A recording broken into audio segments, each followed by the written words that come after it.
Thank you very much. Thank you very much. Hi, everybody. Some musical chairs. What was going on in here? I was thinking, my gosh. All right, though, this is good. Thank you all for being here. I appreciate it. I think it's beautiful outside. Who was outside recently? Yes, it was raining. The flowers think it's a beautiful day. All right, you guys. Yes, thank you very much. Yes, a couple of announcements here as we begin. To begin today, the State Department issued a security alert warning Americans against travel to Venezuela and bordering areas for any reason. Americans who travel to Venezuela or nearby border regions risk being wrongfully detained in prison for months or even years. I cannot emphasize enough the gravity of this warning. More U.S. nationals are currently wrongfully detained in Venezuela than in any other country.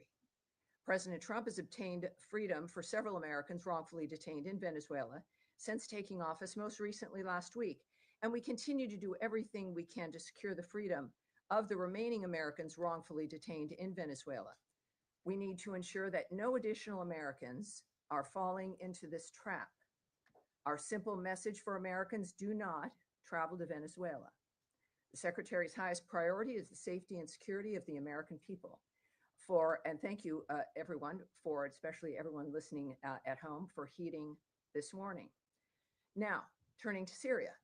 There have been several major steps over the weekend to enact President Trump's vision of a prosperous Middle East and a stable Syria at peace with itself and its neighbors. U.S. Ambassador to Turkey Thomas Barak assumed the role of U.S. Special Envoy to Syria, and he met with Syrian President Ahmad al-Sharaa and Foreign Minister Assad al-Shabani in Istanbul. We also have taken significant steps to lift sanctions against Syria. On Friday, Secretary Rubio waived Caesar Act sanctions for 180 days, and the U.S. Treasury Department announced General License 25 and other relief measures. We are engaging with regional and global partners to open investment in Syria. The cessation of sanctions against Syria will advance our primary objective, the enduring defeat of ISIS, by giving the people of Syria a chance for a better future. The United States will remain focused on the mission to defeat ISIS and eliminating terrorists who threaten Americans. And that is our announcement. Some very good news, obviously. Many of us, we've all been talking about this from the beginning of my being at this podium. So it's a pleasure to give you some more specifics. And of course, with Special Envoy Barak, I think we're in very, very good hands. Let's start, surprisingly, with Matt Lee. Thank you, Tammy. I want to ask about Gaza, but do you know off the top of your head, or is it written down someplace, how many Americans are currently designated as wrongfully detained in Venezuela? Yes, those are numbers that we will not share. That's a dynamic that we consider, of course, an important diplomatic dynamic as well as a national security dynamic. So no, I won't be giving you those numbers. All right. On Gaza, yes. What is the situation there, as you understand it, with the GHF and their first shipment or shipments? Yes. Well, last week we knew there were some numbers. We weren't able to give everybody some specific numbers, but I have some additional numbers for you as well. We have great news to report out of Gaza. I like being able to be asked about it, and we can talk about the numbers that are going in. The Gaza Humanitarian Foundation, under the humanitarian principles of independence and impartiality, has commenced providing life-saving aid to the people of Gaza who desperately need it. Approximately 8,000 food boxes have been distributed so far. Each box feeds 5.5 people for 3.5 days, totaling 462,000 meals. And so those are the kinds of numbers, I think, as we're looking at what's important in moving that kind of aid through the area. Right, but there was apparently some incidents today involving potentially at least warning shots being fired and hundreds. Well, yes, Hamas still has weapons. Hamas is in a situation here where all of this could have stopped, of course, if they had released the hostages and put down their weapons, but they refused to do so. They've also rejected ceasefires. So that's without confirming what might be gossip or single reports. the fact of the matter is, Hamas has been opposed to this dynamic.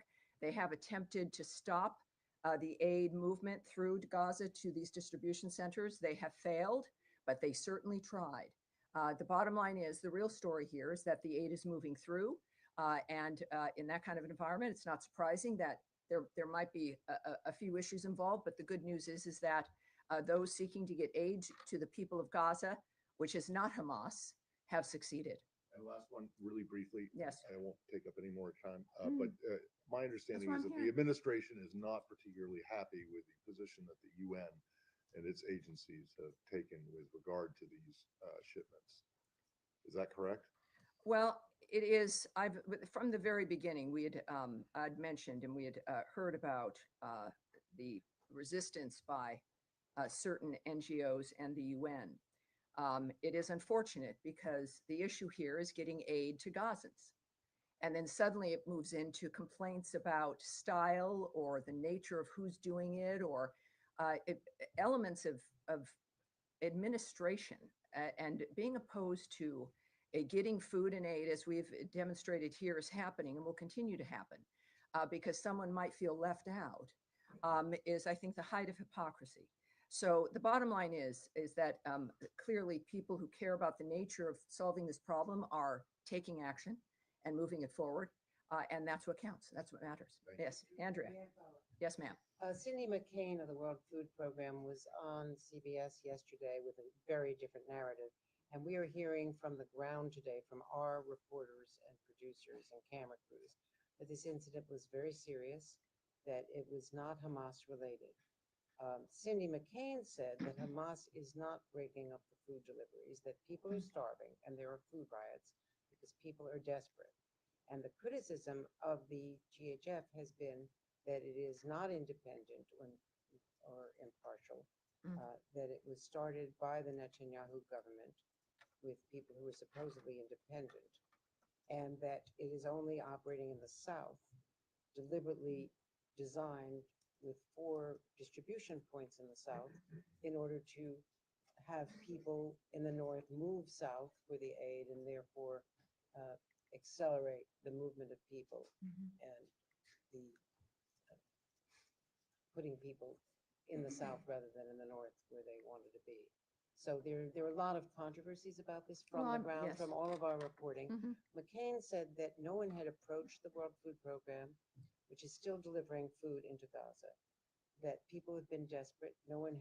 She had met with, as you know, secretary. She said she welcomed that, was grateful for it, that the Rubio and McCain families have been friends for decades, but that they had a frank conversation about what's happening between Israel and the food deliveries, and that no one had even told them about this foundation or given them. Well, or had Andrea, this coordinated is with them in where, any way. again, there's certainly, this is something the world is watching, something we've all cared about getting resolved. It is not an uncomplicated situation. This is, however, the first delivery of major aid, if not the only aid we've been hearing for months. I wish that Cindy McCain had spoken up, that they had found a way to move food into Gaza, because that certainly hadn't been conveyed to us. But now, which, if that's the case, that's great. What I do know is that the people on the ground now, as the number I told you, I think is rather significant, 462,000 meals.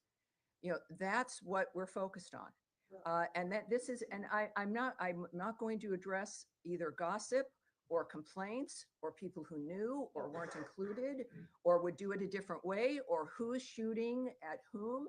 That Hamas, it's not Hamas. The real story here, the story is that aid and food is moving into Gaza at a massive scale at this point, when you're looking at 8,000 food boxes. Was this going to be like going to the mall or through a drive-through? No, it wasn't. This is a complicated environment. And the story is the fact that it's working. I find it difficult that there are people who would go on television shows to complain about a process that is working and moving food into the area. Tammy, Will one it fo- one improve follow-up, over please. time? Would anything that we do improve over time? Yes, in all likelihood. And I think anyone would welcome someone like Mrs. McCain or anyone else who has a method within which to contribute to this effort to be able to do so instead of going on television and complaining. Tammy, And that's one follow-up, please. the real story is that this is succeeding. And I think we should all at least have the courage to embrace that. But until now, there has been a blockade by Israel of the food. So no one has been able to get through Well, I those thought you just said, crossings. Cindy McCain said that she was able to do that. But I would also say that this process managed to overcome that dynamic, and the dynamic has changed.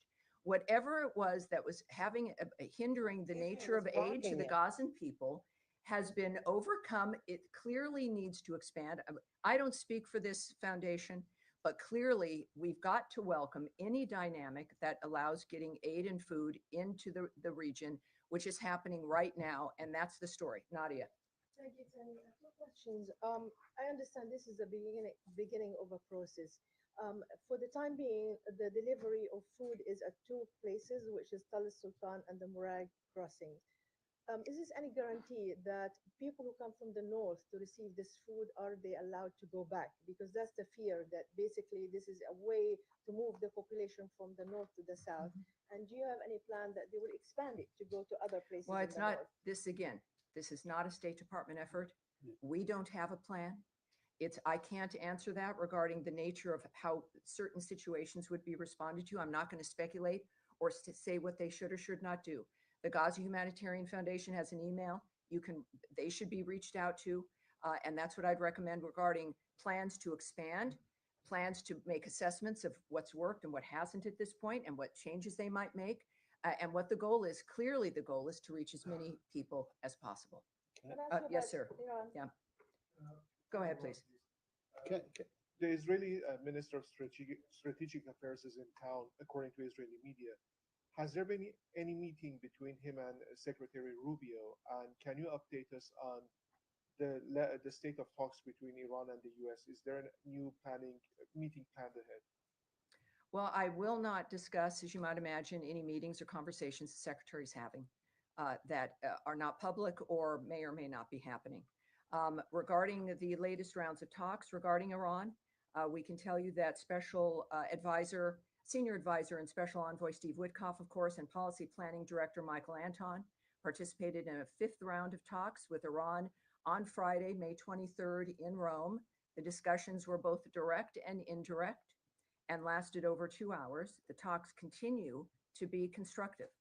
That's not something that we've been able to say that in these particular talks, which is beneficial. And in this case, they were constructive as well. And we made further progress. Both sides have agreed to meet again in the near future. And we are grateful to, once again, our Omani partners for their continued facilitation of the process. All right. Yes, sir.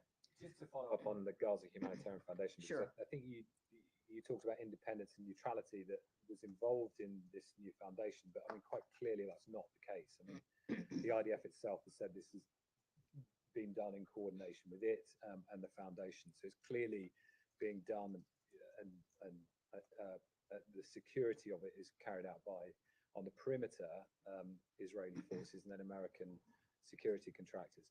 The problem with that, and what all the experts in the United Nations say, is that you therefore have a situation where the aid is provided by an organization that seems to be a party to the conflict. And that's what the UN has always avoided, because you potentially made the recipients targets. And we're seeing that already, potentially, in that this has become a very militarized form of aid. So I'm just interested in why you describe this as independent and neutral when it clearly doesn't appear to be so. Well, again, I don't speak for this foundation. What I can tell you is the description of the nature of what they're accomplishing, which is getting food and aid into that region. I'll say that just one more time. There are some disagreements about how that's being handled, how that's being implemented. But I think that most of us would agree that this is good news, that it in any other mechanism under any other expectation was not able to accomplish this. So it's just that there was another mechanism that was able to accomplish this and more. Well, you know, the when United Nations, you're right, we did have a really good mechanism. It was called a ceasefire, which Hamas broke. And it is a ceasefire and a plan that had been operating and offered, which they continually refused to accept, continued to hold hostages, as they still continue to not just hold hostages, but the bodies of the people that they've murdered. And they've refused to do the one thing that could stop this in a moment. They've refused. So we did. We had, it was a ceasefire, and Special Envoy Witkoff, very successful. And Hamas decided, well, that was just too much of that. So the real story here is that there's food aid going in. There will be people, of course, who will look at some of the details and not like it. But then I think it shows us the priorities of certain individuals when it comes to, at first it was, let's get these people fed. And now it's seems to be something else in the meantime. Yes, sir, go ahead. Thank you, Tammy. Yes. Wait, no, sir. Oh, I'm sorry. I don't know who's speaking, but go ahead. Thank you, Tammy. Last week I asked you a question about the deals signed between the Kurdistan region government and two US firms. You know what? We last- need to turn his microphone up, and you've got to keep your head up. Keep your head up. Last week I asked you a question about the recent deals signed between the Kurdistan region government and two US firms, the nature deals.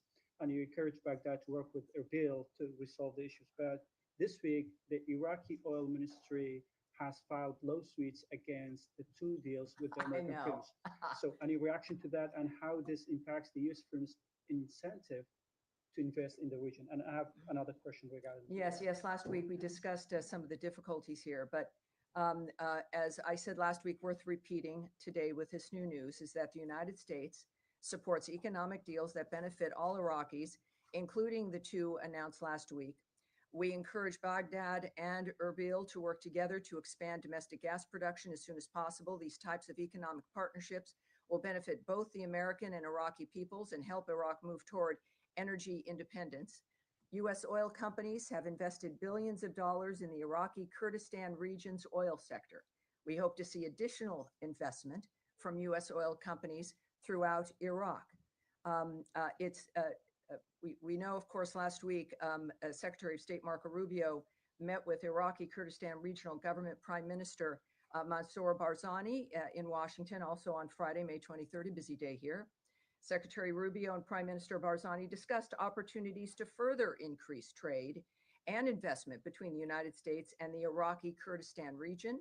Secretary commended the Prime Minister for finalizing deals with U.S. companies to expand natural gas production in the IKR, which will help Iraq move toward energy independence. The Secretary and Prime Minister discussed their mutual interests in protecting the rights of religious and ethnic minorities in Iraq and Syria. The Secretary also reaffirmed U.S. support for a strong and resilient IKR as a foundational pillar of the relationship between that the United States enjoys with Iraq. We also believe that U.S. and Iraqi interests are best served by having a strong, resilient Iraqi Kurdistan region within a sovereign and prosperous federal Iraq. And we continue to support U.S. companies doing business in all of Iraq, including trade and investment between the United States and the IKR.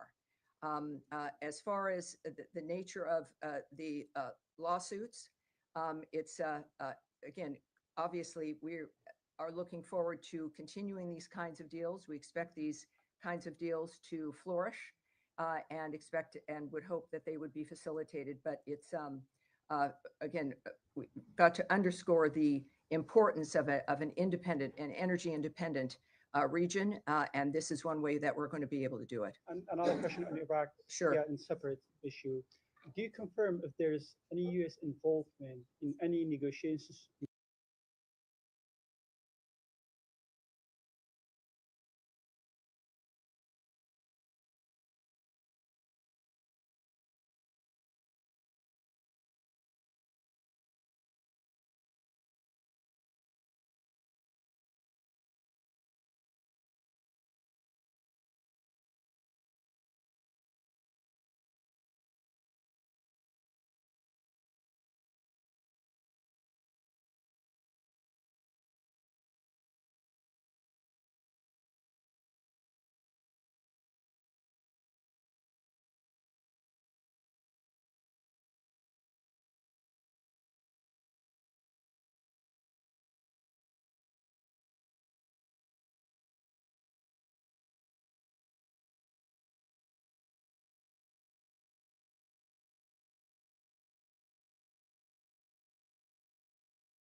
I will, for those who did not see the president's statement indicating the extremity of his concern from last night, just as the top, I've always had a very good relationship with Vladimir Putin of Russia, but something has happened to him.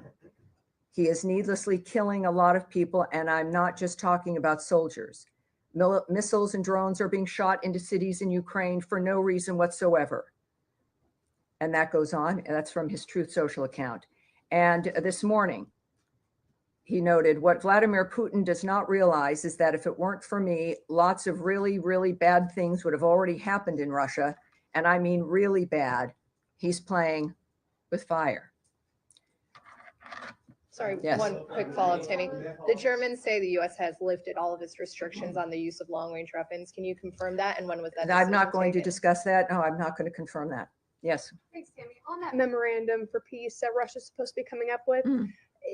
was there a timeline ever set for when Russia needed to hand that over? Do you see this as a delayed tactic stalling direct talks? Well, I can't speak to what, if there was, what the agreement would have been, if there was a timeline. I can't share that information.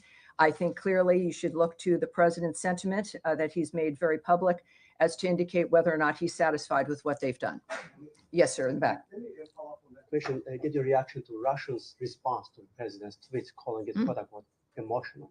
Oh, yes. Well, I'm not going to speak about the president's emotions, but I think one reason why he was elected with a mandate last year is that we can all relate to him. He's transparent. He's doing something he cares passionately about. He knows what he wants to accomplish. He inherited a world that was on fire and is determined to stop those things. We've heard his remarks about all of this, clearly indicating a personal interest in the nature of what is occurring. And I think that that's what we all appreciate about him. If the Russians cared about the nature of how this is proceeding, they would be thinking less about that and more about what they could do, which is in their hands to stop the carnage and the slaughter that's happening right now. So it's, I think, pretty clear where both sides are at this point. And given the president's public frustration of Putin, is it fair to expect some immediate policy adjustment? I wouldn't call it frustration. It is a statement of the man who has led the effort for peace in so many different regions, making it clear and being completely transparent about his opinion about what's transpired. And I think that is something Russia should take seriously. Americans certainly do. And there are, as I've mentioned last week, that there are many different things that the president has at his disposal to make sure that our position is felt and that can be used to make an impact to stop this carnage. Yeah. Yes, sir. King Charles has been speaking to the Canadian Parliament in the last few hours, saying that Canada faces another critical moment and is determined to protect democracy, self-determination, freedom. The true North is indeed strong and free, and that's being seen by many as a clear endorsement of Canada's sovereignty, a rejection of the idea of it being the 51st state. Do you endorse his sentiments? I'm a fan of Prince Charles, King Charles, and of Prince William and Princess Kate. I think they're a great family. That's it. Yes, John, go ahead. If you don't mind, let me go back to the student visa issue. Leaving aside the issue of the cable, the secretary himself has said that the vast majority of students in the country, foreign students, have done nothing wrong. They shouldn't be worried about their visas. They're welcome to study at American universities. People going to universities this fall, foreign students, should they be concerned that their visas won't be processed in time? Do you think that there's the State Department confident that people can still attend autumn semesters? Well, this is every dynamic. And again, we don't speak about individual visa cases. We don't speak about the nature of the choices made about individuals. We do know, though, that we take very seriously the process of vetting who it is that comes into the country. And we're going to continue to do that. We're going to continue to vet, and we continue to have an interest. Again, whether they be student or if you're a tourist who needs a visa or whoever you are, we're going to be looking at you. I think why that would, it seems to be such a controversial thing that's going on. but it shouldn't be. And every nation should take seriously and does who's coming in. So if you're going to be applying for a visa, follow the normal process, the normal steps, expect to be looked at, and we go on from there. And processing delays, do you expect students applying now to Again, I encounter can't speak to their individual experiences, but of course, it seems like the nature of the reaction to this is that, but I can't, we've always vetted people trying to come in. We've always looked at visas seriously. It's why we have a visa, so that you can stop and look at someone. So I can't speak about what the individual experience will be, but the fact is that everyone knows that it's a reminder, certainly, that we're taking it seriously. Yes, go ahead, certainly. And you just said it, there is a vetting process for anybody who's coming in the country, but what is different now? Is there a new criteria, a new mechanism? What's different? Well, yes, we in addition to not discussing, for privacy reasons and a whole host of other reasons, discussing individual visa processes with an individual, but we also don't talk about the methods. We're not going to lay out here with the media the nature of the steps that are taken, the methods that we use. That would seem to be a little bit counterproductive, perhaps. But it is a goal, as stated by the President and Secretary Rubio, to make sure that people who are here and understand what the law is, that they don't have any criminal intent, that they are going to be contributors to the experience here, however short or long their stay is. And so the details of which I won't reveal, but it's one that will hopefully achieve our understanding of who deserves to visit this country and who does not. And just on Gaza, if I may. Of course. There were, to say it mildly, there were some challenges today delivering the aid parcels to Gaza. If there are more challenges of this sort, or if these challenges intensify, what do you expect? Is there a plan B? Does it stop? Contact the Gaza Humanitarian Foundation. I know it can be, it's difficult in that this is something that we've all hoped for and have wanted to help see succeed. But the fact is, this is not a State Department project or effort. So we're not in a position to make that declaration and even really speculating. The people who've done this clearly want to do it. They want it to succeed. And I think addressing this with them might be very useful. Yes, Saeed. Thank you very much. Just how can one contact the Gaza Humanitarian Foundation? This seems to be the gripe. I don't think anyone would appreciate it if I gave out an email right here from the podium. I think there's a thing called the internet, and you can type them in, and you will get an email address. Okay. There's a lot of you. I think most of you are reporters. I think a number of you understand research and the typing in of the interweb tubes, which will give you that information, sir. Okay, just a quick follow-up on 2 points. Now, the gripe of the United Nations is that not knowing who this organization is and who stands behind it, who's going to finance it, and so on. They also say that there are very sparse or a couple of entry points and so on. They need more entry points. Yes, everyone has an opinion. I understand that. What I do know too is, for the first time ever, Saeed, with your very well-founded concern, I can tell you that over almost 500,000 meals have been delivered into that region. I am pleased to be able to say that to you without dealing with someone or an entity or a group that isn't entirely happy because it's not absolutely perfect or because they would have done it differently. But we finally have that happening. Yes, sir, in the back, right there with I don't know, with the great hair. You've got great hair, but no, yes, sir. You're pointing. You're doing this. I don't have gray hair. No, I'm not. That's why I'm not pointing. I think you probably do. You, sir. Thank you. Yeah, all right. I have no hair. Well, there you Is go. it me? Okay. Just can you confirm? No, not. I'm saying not you. The man with the gray hair. You, sir. Speak up. I can make it. Sorry. That's all right. If you wait, they run right by you. Right. Yeah. All right. What's your name, sir? What outlet? News. All right. Thank you. Welcome aboard. Thank you very much. As you said just earlier today, the world has been shocked by what's happened in Gaza over the past few days. The silhouette of the little girl. Well, I said it's been shocked over generations about what's been happening in Gaza. Absolutely.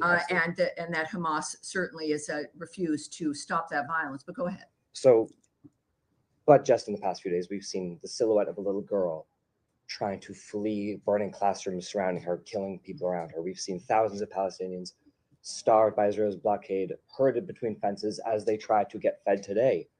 A doctor who saw 9 of her children killed by Israeli bombs. All the while, this administration, of course, as we've seen, has sought to deport students who protest this, including one student who wrote an op-ed against this kind of behavior. The administration came in telling Americans it would be more pro-peace, more anti-war than This the is previous. beginning to sound like a soliloquy, sir. Do you have than a the question, previous- than the please? Do you previous have a question, administration. please? I'm curious. Yes, that's a how- very serious issue, and everyone Yes. has your question. Yes. I So please wonder, ask it. I wonder how you see this administration being more pro-peace or more anti-war than the previous administration, given these kinds of horrors that Americans are witnessing. Yes, well, it is a dynamic where, as I also just mentioned a little bit ago, we did achieve a ceasefire, something which nobody thought would be possible after the heinousness of October 7th, the nature of what had occurred on that day, the fact that there has to be a new way, the president has stated, we have to have new ideas to make a difference so this stops and doesn't go from generation to generation, which all of us have experienced. It's right, wash, rinse, and repeat over and over and over again, every 20 years. And it would never stop. I think that what we've got here is after, I don't know, what has it been, 3 months, a bit over 100 days of President Trump, managing to get, I think, every warring party, every hostile party against other people on this planet to a table to stop. Now, that's the simple part. Making things happen and making it last is another thing. Hamas, we did have a ceasefire. And then Hamas decided once again that that was just not going to do. And they continue to do what they do. That, first of all, again, regarding that particular issues over the last few days, we call on all parties to this conflict to take every feasible measure to mitigate civilian harm. We refer you to Israel for more information on its airstrikes. And we also know, as we all do, and this is one of the things that we've discovered time and time again, that Hamas uses hospitals and other humanitarian areas as human shields. This is why we continue to try to get a ceasefire done, despite the obstacles that Hamas constantly presents. It is apparently their hope that we would just give up and go away, or that the usual status quo would continue.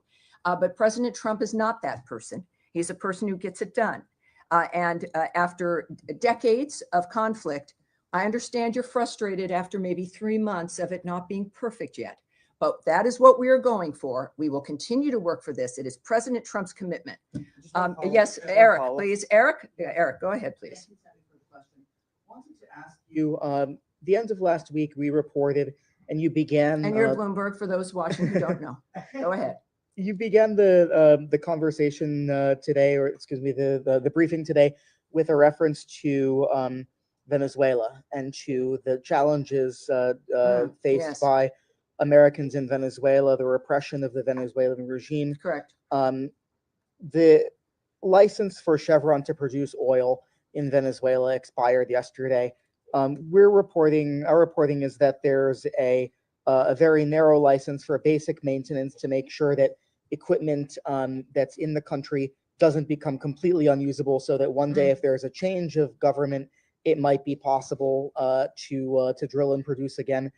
This is a license that would have to come from the administration. Do you have anything on that? Well, no, I can't speak to that at all. But what I can say is actually your timeline on the Chevron license is wrong. It's tonight at 11:59. Gotcha. So this is the last hurrah here that will expire at 11:59 this evening. Okay. What we can say, of course, also is that just to be very specific, beyond the warning, of course, to Americans, is that we will not allow any money to move to the Maduro regime that assists their regime. We are, of course, very conscious of the dynamic regarding, as we discussed earlier, as you noted, those who are held wrongfully in Venezuela. But we also are going to make sure that, as the Secretary made clear last week, that this license expires. That, of course, is going to be felt. And we also know that the instructions, the President's instructions to Secretary Rubio that he took steps, of course, to terminate all Biden-era oil and gas licenses that benefited Maduro's regime and lined the pockets of his cronies. We are going to continue to deny any funding of the Maduro regime that it uses to oppress the Venezuelan people. So I hope that answers both of those questions. Yes, sir. Thank you.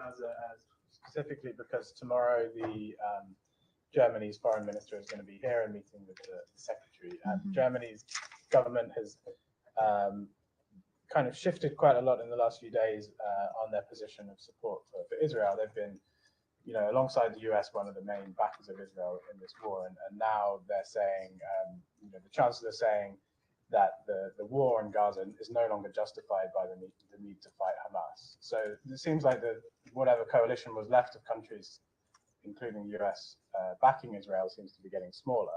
Are you concerned that, you know, there's even less international support for Israel?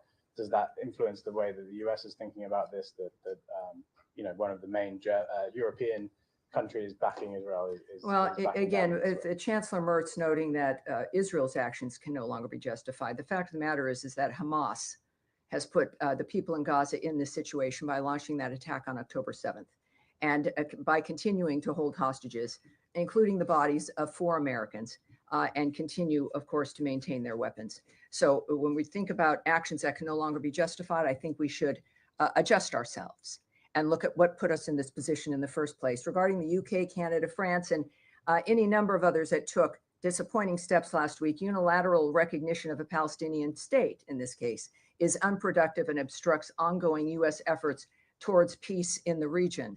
And I think that there's a clear line that has been drawn by President Trump, which again, definitely disturbs the status quo, which is that there has to be peace, not just for 6 months, not because there's been a deal made for a year, that this has to be enduring. The entire framework has to change. He's not kidding. He's not kidding, because otherwise in 5 years or sooner, someone will be in your position. Someone else will definitely be in my position, having the same conversation. We can't allow that to continue. That is President Trump's understanding and vision of the change that needs to occur. And the fact is that the status quo does seem to be perhaps the easier thing to maintain, but it's not the one that's going to save lives. All right. Yes. There, right there. Go ahead. Speak up. Yeah. Thank you, Tammy. President Gustavo. What? No, excuse me, sir. I'm sorry. Yes, that will get you not called on, because you can tell I'm not looking at you. Go ahead, sir, please. Yeah, I have 2 questions. The first one is about Russia and Ukraine. We're seeing the Secretary of State several times saying that the US are closing to stepping back in different ways. And we know the US did play several cards. So what can we expect if this is happening? It means providing more weapons to Ukraine in order to leverage with the Russian, or just it means doing nothing? Well, President Trump and Secretary Rubio have said multiple times that this is not a war that can be solved through the military and through violence, that it has to be done diplomatically. At the same time, you've heard President Trump note that there has to be direct talks between the parties, direct talks between Russia and Ukraine. And also President Rubio's comments now for weeks that unless there was progress, that our approach would change, not our support for ceasefire or helping to achieve it, but the issue of mediating might adjust. As of right now, of course, there's a lot that's in flux, and President Putin is getting a sense of President Trump's anger at the nature of what's transpiring. But I think that it's clear that both parties need to begin to look at this situation in a direct way with each other to make the difference at this point. And I'll follow up. On Gaza and Israel, is there a limit to President Trump patience, let's say, or he will? I'm sure there is. Keep